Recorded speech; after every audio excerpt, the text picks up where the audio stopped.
টেনশনে কি আছেন? খুব একটা নেই, একেবারে নেই এটা বললেও আবার বড় মিথ্যা কথা বলা হবে।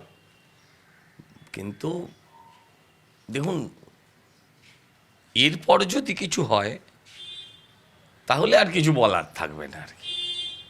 অর্থাৎ সেখানে আমার আর বিশেষ টেনশন নেই। আর আমার সত্যি কথা যদি বলি, আমার জীবনে টেনশন বিষয়টাকেই খুঁজতে আমার টেনশন হয়। আমার যা লেখা আছে, এই লেখা কেউ পাল্টাতে পারবে না। কষ্ট হতে পারে মানতে সেই লিখনকে, কিন্তু আমার টেনশন খুব একটা হয় না।